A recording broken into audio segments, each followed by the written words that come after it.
Good day guys, welcome back to the channel.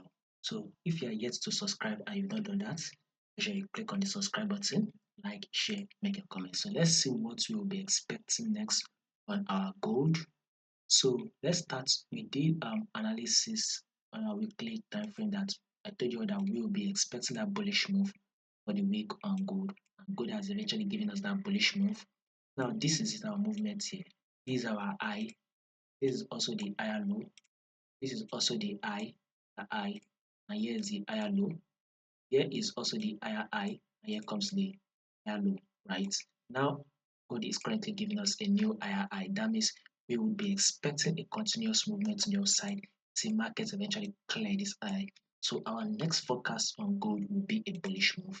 Now, round down to the 1 hour time frame, pullback has been formed here, thereby a new higher high is about to form. So whatever you want to do on gold, you would want to be buying as markets will continue to push up. You just stay updated and follow the Telegram channel. I'll put the link to it in the comment section.